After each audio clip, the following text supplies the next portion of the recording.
Assalamualaikum warahmatullahi wabarakatuh. Perkenalkan, nama saya Sylvia Rahayu dengan NIM 21231099.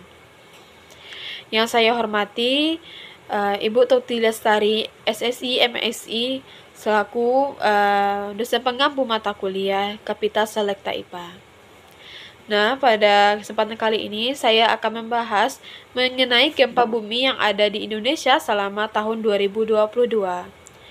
Yang kasus ini berkaitan dengan materi getaran dan gelombang.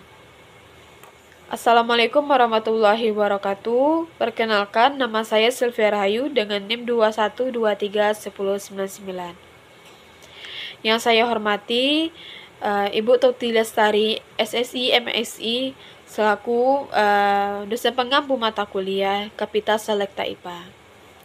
Nah, pada kesempatan kali ini saya akan membahas mengenai gempa bumi yang ada di Indonesia selama tahun 2022.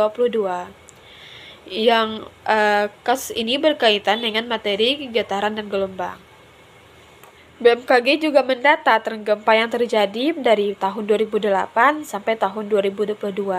Dan jika diperhatikan, tahun 2017 dan tahun 2018 terdapat perbedaan yang sangat signifikan. Pada tahun 2017, gempa terjadi sebanyak 7.169 kali. Sedangkan pada tahun 2018, gempa terjadi sebanyak 11.920 kali. Ini merupakan perbedaan yang sangat tinggi sekali. Menyusul tahun berikutnya, tahun 2019, terjadi sebanyak 11.588, dan tahun 2022 terjadi penurunan yang cukup jauh, yaitu pada 2020 gempa terjadi sebanyak 8.258, dan juga naik lagi pada tahun 2021 dan tahun 2022. Jika dirata-ratakan, gempa terjadi di Indonesia per tahunnya yaitu sebesar 7.069 kali. Nah, pada tanggal 25 April tahun 2023 kemarin, itu terjadi gempa sekitar pukul 3 pagi. Gempa tersebut cukup kuat dengan magnitudonya 7,3 skala Richter. Pusat gempa tersebut berada di antara pertengahan Kepulauan Nias dan Kepulauan Mentawai. Getaran gempa ini terasa khususnya di Kota Padang, bahkan juga terasa sampai ke Pulau Riau dan juga ke Jakarta. Nah, teman-teman, pada tahu nggak nih kenapa ketika gempa itu terjadi di pusat A, kenapa di wilayah B dapat merasakan getaran gempa tersebut? Apakah teman-teman juga merhatiin pada saat terjadinya gempa itu rumah kita itu bergetar? Nah, apakah penyebabnya? Untuk mengetahui jawaban dari pertanyaan tersebut, akan lebih baiknya kita untuk mengetahui apa sih gempa itu. Gempa merupakan suatu peristiwa bergetarnya bumi akibat pelepasan energi di dalam bumi secara tiba-tiba yang ditandai dengan patahnya lapisan batuan pada kerak bumi. Gempa atau guncangan yang terjadi di permukaan bumi akibat pelepasan energi dari bawah permukaan secara tiba-tiba yang menciptakan gelombang seismik. Untuk penyebab terjadinya gempa itu ada 3 jenis. Yang pertama itu ada gempa vulkanik. Gempa vulkanik adalah gempa yang disebabkan oleh letusan gunung berapi. Contohnya gempa Gunung Bromo, gempa Gunung Una-Una, dan gempa Gunung Krakatau. Untuk jenis yang kedua yaitu gempa tektonik. Gempa tektonik adalah gempa bumi yang terjadi karena pergeseran lapisan kulit bumi akibat lepasnya energi di zona penjunjaman. Gempa bumi tektonik memiliki kekuatan yang cukup dahsyat, contohnya gempa Aceh, gempa Bengkulu, dan juga gempa Pangandaran. Jenis yang ketiga yaitu gempa reruntuhan atau terban. Gempa reruntuhan atau terban adalah gempa bumi yang disebabkan oleh tanah longsor, gua-gua yang runtuh, dan sejenisnya. Tipe gempa bumi seperti ini hanya berdampak kecil dan wilayahnya sempit, tidak seperti jenis gempa yang dua sebelumnya, yaitu gempa vulkanik dan tektonik. Gempa juga dapat dibedakan berdasarkan kedalamannya, yaitu terdapat 3 jenis. Yang pertama itu gempa bumi dalam.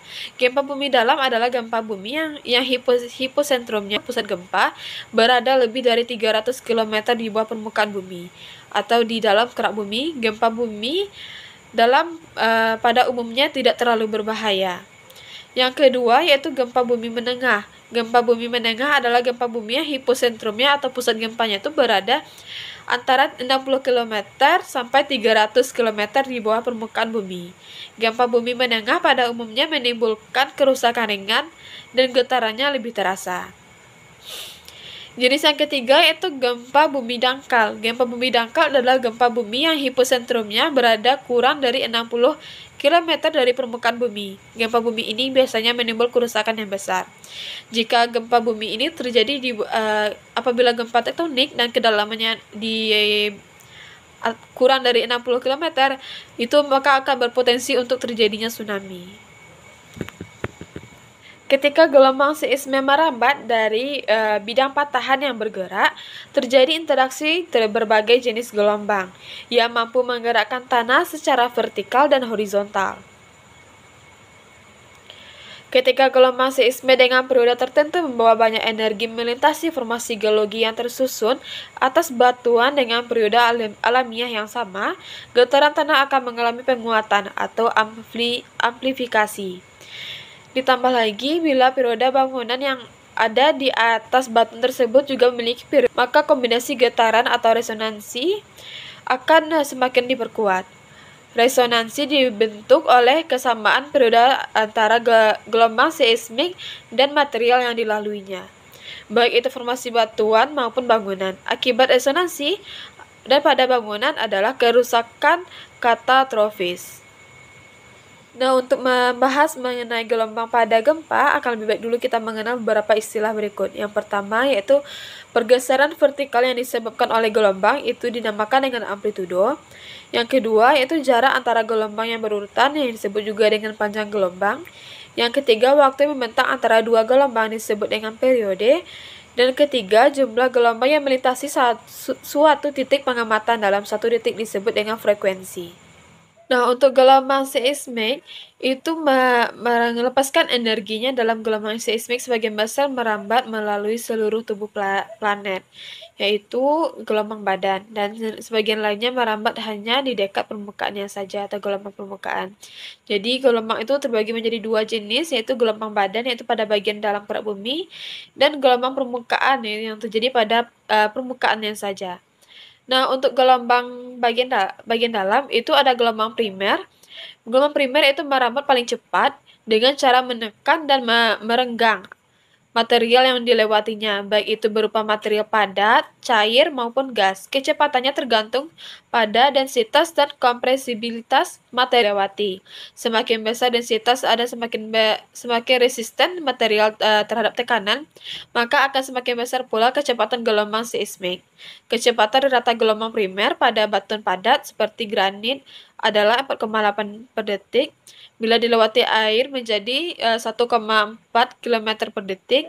Karena gelombang primer mampu merambat udara, mereka pun bisa terdengar di dekat epicentrum dalam frekuensi 15 Hz sebagai seperti suara gemuruh yang mampu menggetarkan jendela rumah. Jenisnya itu gelombang yang kedua, yaitu merambat dengan kecepatan di bawah gelombang primer, yaitu sekitar 3 km per detik. Bila melewati granit, mereka akan bergerak dengan menggeser partikel medium yang dia lalui pada arah tegak lurus rambatan, sehingga hanya bisa melewati medium padat saja. Karena air dan gas tidak memiliki kekuatan geser, karena gerakannya berupa geseran vertikal dan horizontal. Maka gelombang sekunder memiliki lebih banyak kemampuan untuk merusak bangunan. Gelombang permukaan jenis yang kedua yaitu gelombang permukaan yang merambat di dekat permukaan bumi, terdiri dari dua jenis pula. Yang pertama yaitu gelombang Loove dan gelombang Rayleigh. Keduanya merupakan gelombang yang panjang karena memerlukan waktu lebih lama untuk menyelesaikan satu siklus gelombang, atau frekuensinya rendah, kurang dari satu siklus per detik, dan bergerak dengan kecepatan yang lebih rendah, sehingga mampu membawa energi dalam jarak yang lebih jauh dari epicentrum. Gelombang Loove bergerak dari gelombang sekunder, namun arah pergeserannya hanya horizontal saja. Dan sedangkan gelombang Rayleigh bergerak dalam bentuk perputaran elips ke arah belakang, sehingga mampu menyebabkan pergerakan mengarah vertikal dan horizontal sekali. Nah, sudah terjawab kan kenapa gempa terjadi di titik A, kenapa wilayah B juga dapat merasakannya, itu terjadinya gelombang permukaan, sehingga kita juga dapat merasakannya. Dan juga terjadinya getaran pada rumah itu disebut juga dengan karena getaran itu arahnya itu horizontal dan vertikal. Nah,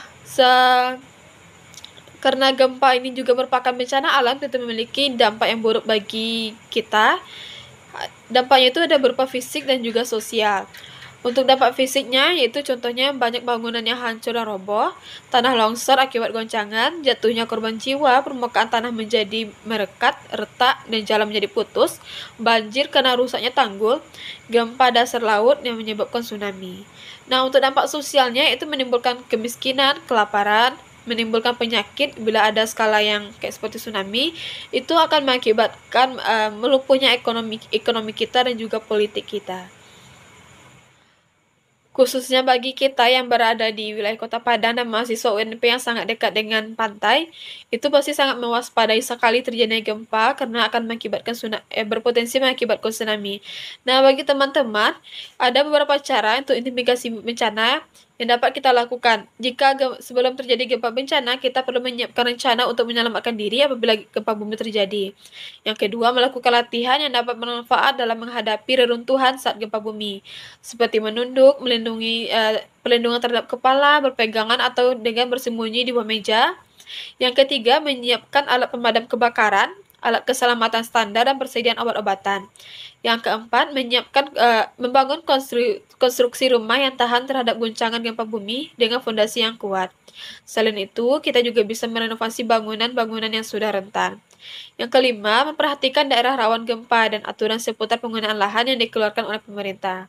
Nah, apabila kita itu lagi dalam keadaannya gempa bumi nih, kita itu dapat melakukan bila keluar rumah, perhatikan kemungkinan pecahan kaca, genteng, atau material lain.